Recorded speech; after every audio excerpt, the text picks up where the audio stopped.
Welcome, everyone, to the Media Row podcast. I'm Justin Miller. Really excited for today's show. Not only is it rivalry day as the Drake Bulldogs play host to the UNI Panthers at 6 o'clock tonight in the Knapp Center. Excited to see it be a sellout crowd. They're going to stripe the Knapp Center, so blue, white with a little bit of purple mixed in there as well, because UNI fans travel for this game very well. But really excited to have this show, not only to talk about that, but like I mentioned yesterday, a very exciting special guest hopping on with us today. The man who has shot and made the most three-pointers in a Drake uniform ever, Mr. DJ Wilkins, joining us on the show. He has beaten UNI. He has been beat by UNI. He has the experience of what it's like to wear that Drake uniform, stepping on the Knapp Center floor, going up against the in-state rivals in front of a sellout crowd, and he's going to describe that for us. And just so thankful that DJ Wilkins will join us today. He was my first guy I ever interviewed when I was a student at Drake. He was dealing with his ACL injury, so I wanted to do a feature story just for fun. Like, I don't remember I writing it for really anything.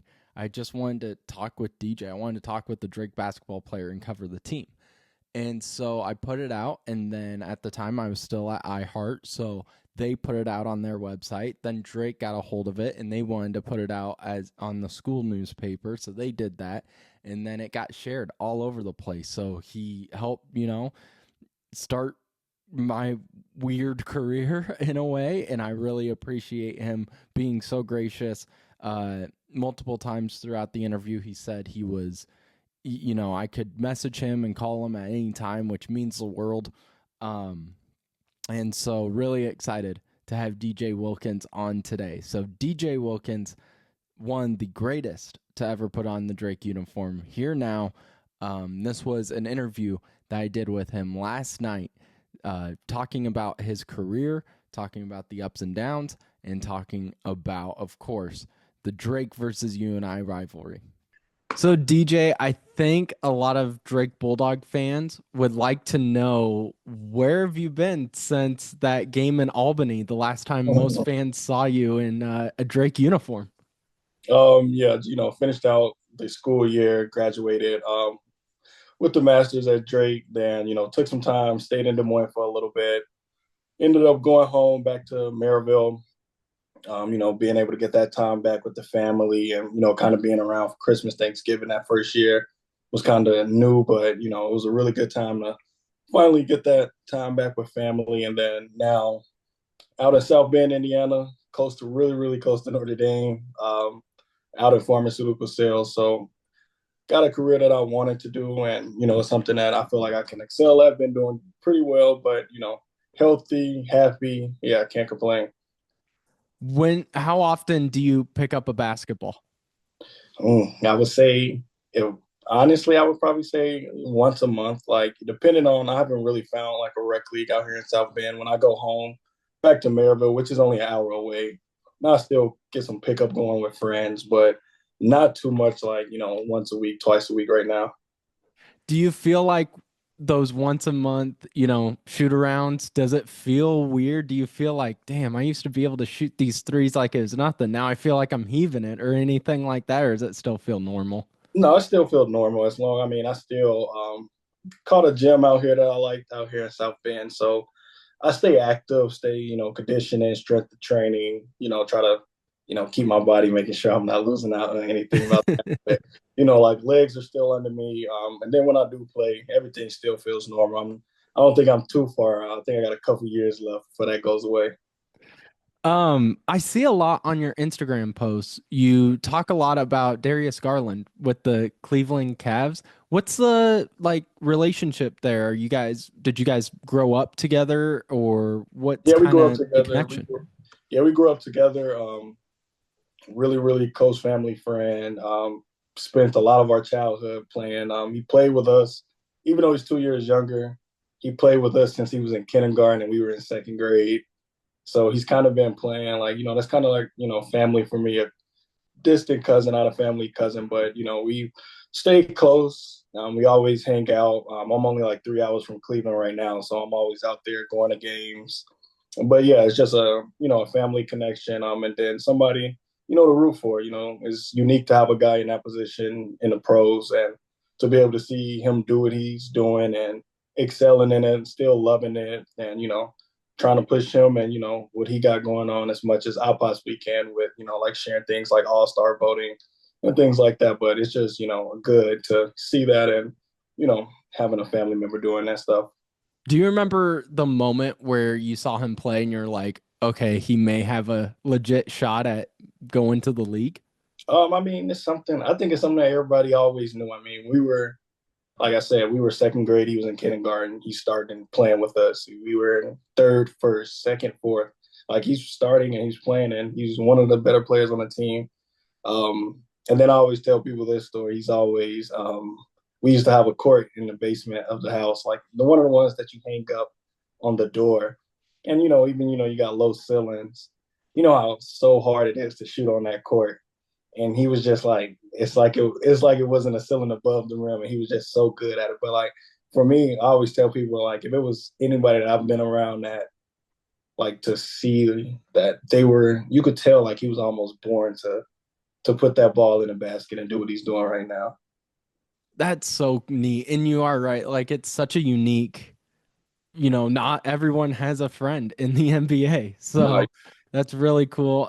Yeah, I saw that and I wanted to make sure I asked about that. But also wanted to have you on to talk just about your career with the Drake Bulldogs. Have the fans, they haven't seen you in about 2 years. But one thing, Drake has a new head coach, of course, in Ben McCollum, and mm-hmm. he's very animated on the court. Like, when he's upset.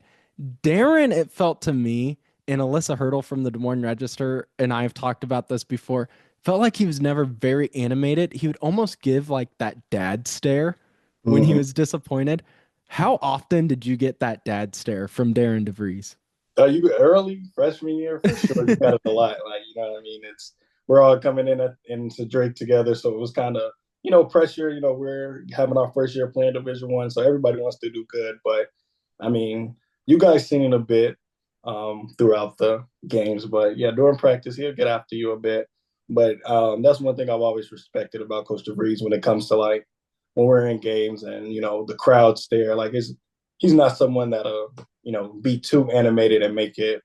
It's kind of like a respect level there that he gives you that look like we practice hard enough and we know our principles enough that what you did wrong, so it's just okay. Like it was an understanding there. Are you surprised with his success at West Virginia right now? No, just knowing how hardworking he is, and then even having Garrett and Norton on that staff, and even talking to those guys.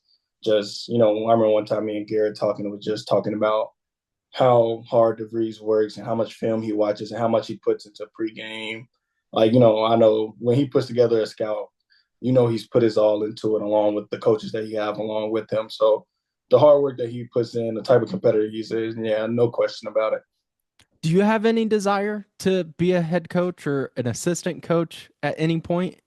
I've thought about it. I think it's something that will take some more thought, and with the right situation and the right people around me, I think it's possible to be and get into coaching. I don't know if I would want to do the head coaching thing.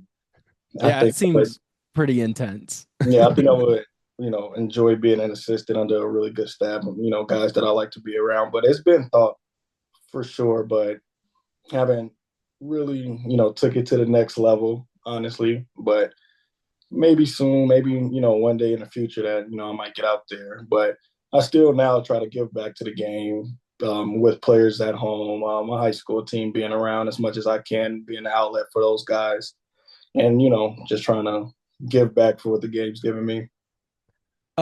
We have tomorrow night at the Knapp Center, UNI coming in. It's a huge in-state rivalry. Um, I want to go back to that last home game you had against UNI. Bowen Bourne hits those two half-court miracle shots to force double overtime. What do you just remember from that game, your last home game against UNI at the Knapp Center? It's just it's something that you always get up for. Like me not being from Iowa, you really didn't get the the rivalry thing, you really didn't understand it until you're in it. So just kind of that last year, understanding even though it was our last go around, the NAP's going to be packed. No matter the record of both sides, it's going to be a really, really good game, competitive. Momentum could shift really fast in those gyms as it seems, when you got the home crowd, good, but the away crowd, it's hard to get that momentum back. But from that game, just being able to go out there and compete in front of the fans in a rivalry that they love and, that we got accustomed to loving our guys from the region, it was just fun. I mean, no way to end it, having Bowen those miracle shots, those, made us work for it. But that was the typical, UNI game. So we talked about Bowen's buzzer beaters. A moment I always tell people about was one of my favorite games to call for you guys during that season that wasn't an Arch Madness game, was the Indiana State game where you hit the buzzer beater. What do you remember from that game? And is it almost like you black out when you're about to hit a shot like that? Yeah, I mean, you're just so focused on the game, coming out of timeout, we got a play call, baseline out of bounds. So you're just trying to focus in on what what your task is. So, with that game and that play, my task was, always I get back when the shot goes up, man. Paid off doing my job, whether it was getting the ball or not getting the ball. I was able to, get back, ball fell right into me, and then just going in and shooting. It was something not too much to think about. I mean, it was only a couple seconds on the clock, so it was just like, okay, now you really just hone on to the practice, the reps that you put in, and that came into play for me. I think then. I mean, where does that rank in just some of your favorite memories in Des Moines? Because I assume the winning Yeah. it all in St. Louis is probably your favorite memory, but just where does that rank in terms of being in the Knapp Center?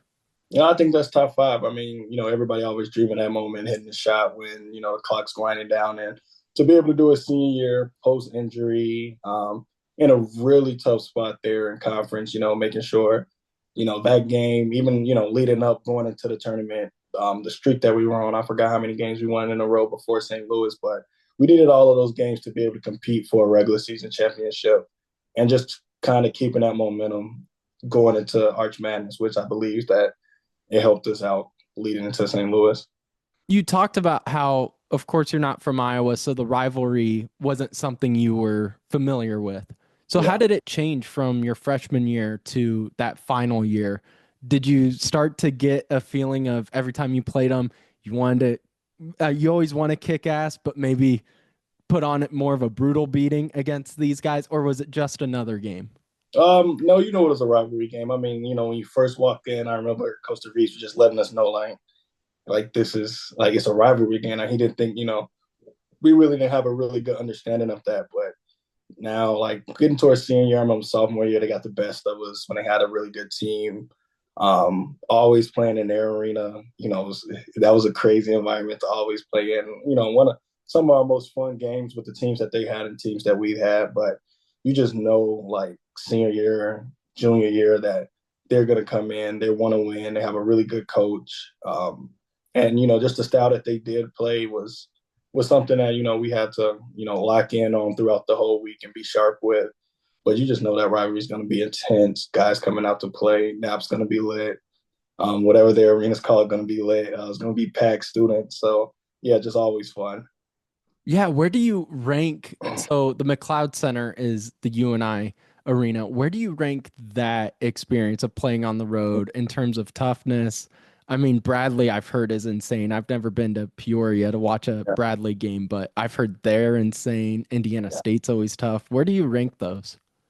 I would say UNI's for sure. Like with the Drake rivalry, that's for sure top three. I would say it's top three. I mean, you got the guys sitting courtside. You got the student section right there next to our bench. It's always loud. We start in the first half on the other side.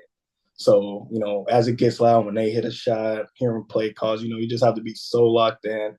And then, everybody's so bought into that.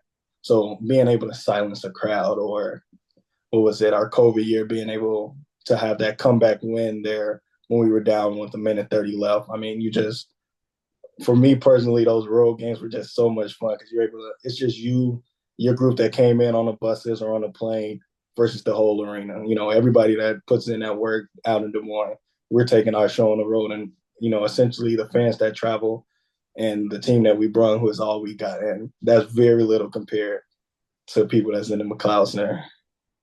Uh, Explain to kind of the fans what it feels like to put on a Drake uniform right before this rivalry game, just the emotion stepping out onto the Nap Center. It means something. It means something to the fans. It means something to the community. You got in-state recruits that may be at this game. So, I mean, you just know you want to win this game really bad. You don't want to go 0-2 against UNI.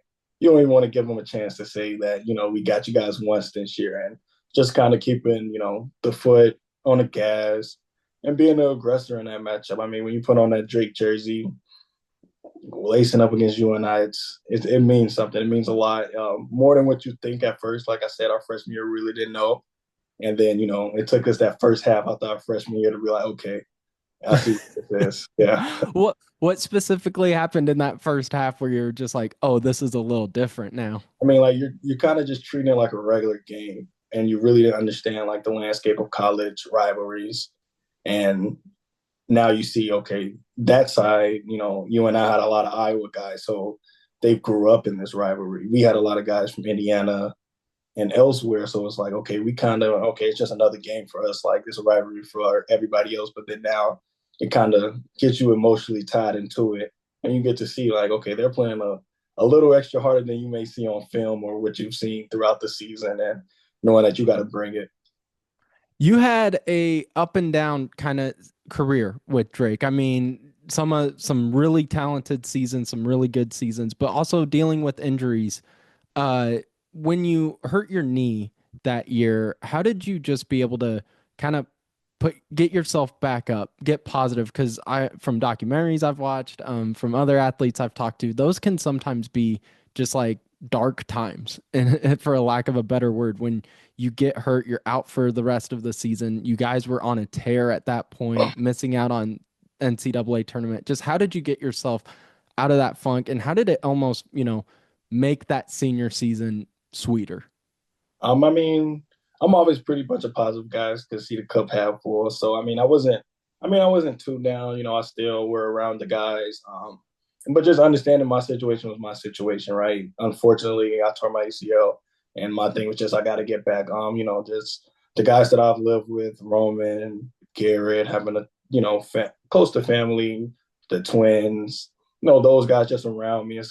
It allowed it to be, along with the coaching staff, it allowed me to be very comfortable in that space, knowing that these guys are working hard every day when I'm there in the summer doing my rehab, but knowing that, I'm going to get back out there and I'm going to be all right. So it really, for me, it wasn't like a dramatic, like really, really downtime. It was just, that was my situation. I had to take this thing head on if I wanted the best for my senior season. And for my senior season is, you want to win Arch Madness. We hadn't did it. We had plenty of good years, but we haven't done that yet. So making sure I was back for that, making sure I was healthy, doing everything I had to do throughout the year. But it just makes everything more sweeter, right? You come in back from adversity, you push yourself every day, rehab, physical therapy, surgery, the mental battles. But it made that senior season a lot better for winning and having to go through all that for that.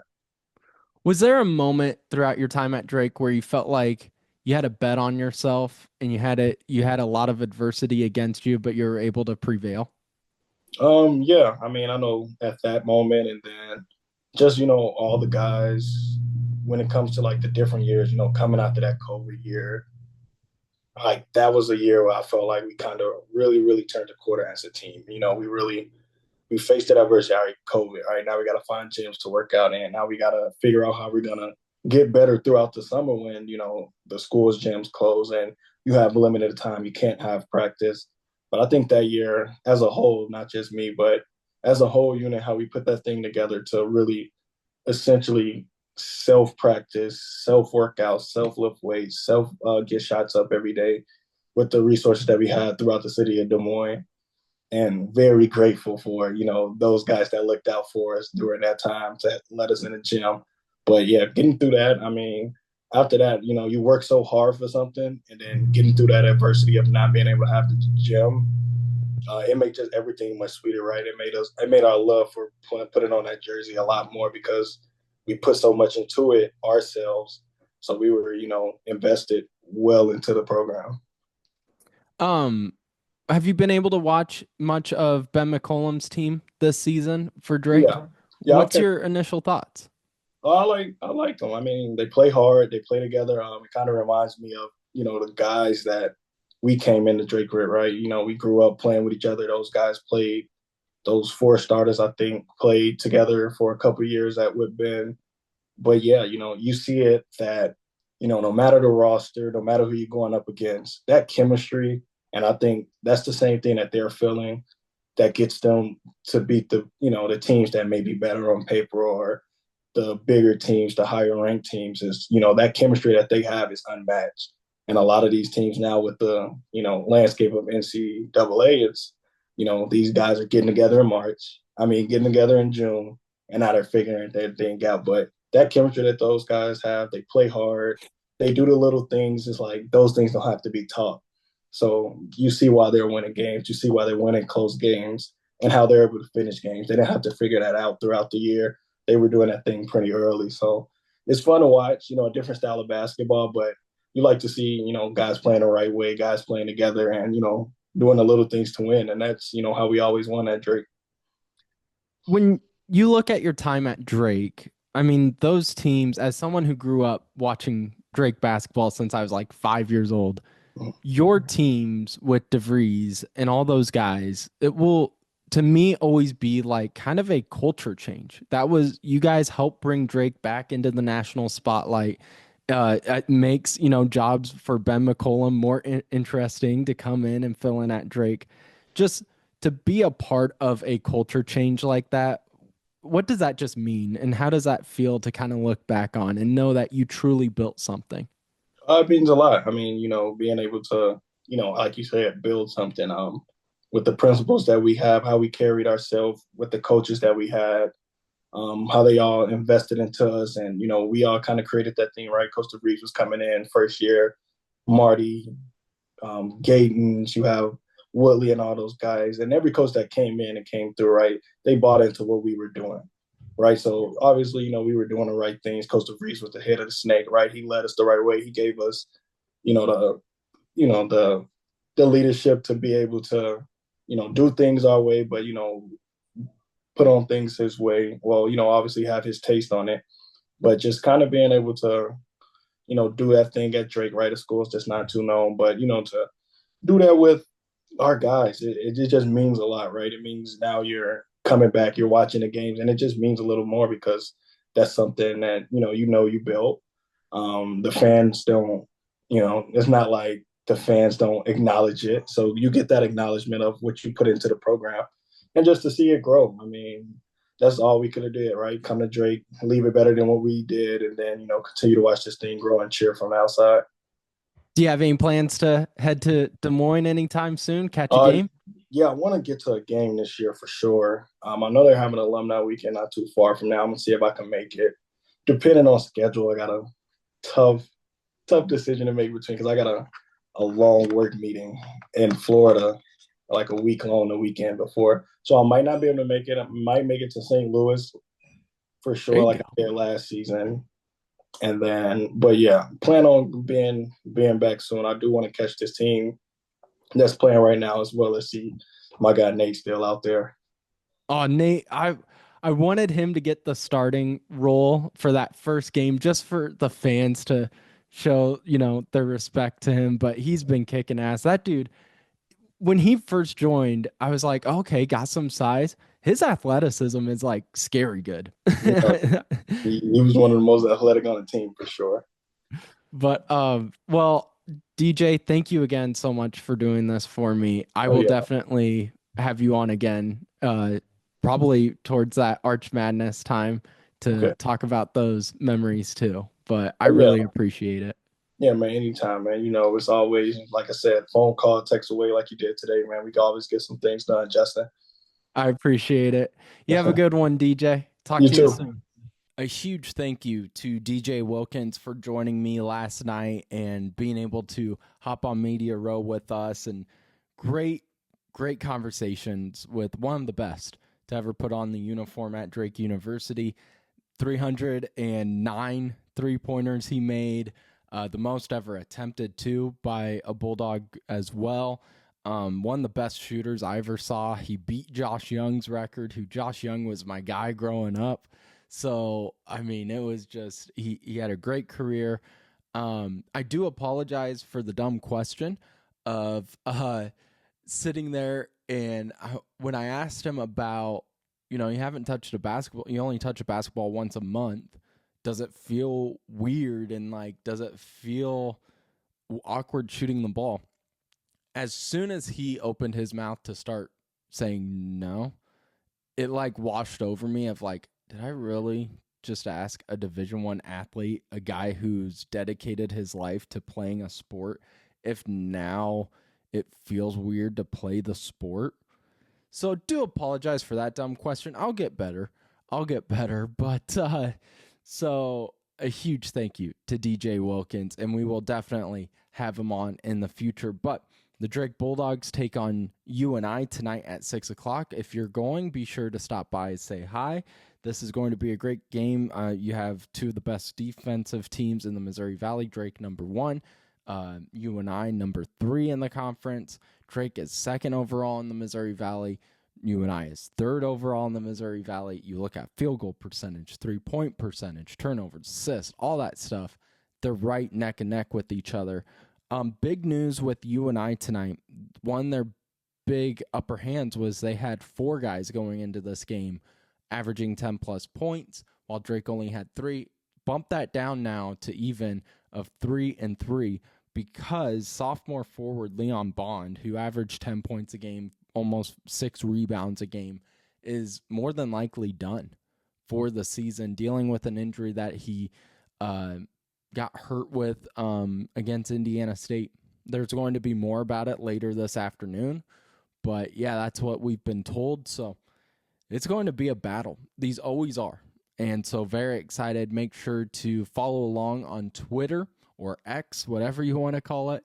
And we'll be sure to have coaches interviews, hopefully player interviews as well, going in or after the game as well. So thank you guys so much for hopping on the Media Row podcast. We will see you all to talk about the game and recap the game with coaches interviews tomorrow on the show at 2 o'clock. Thank you.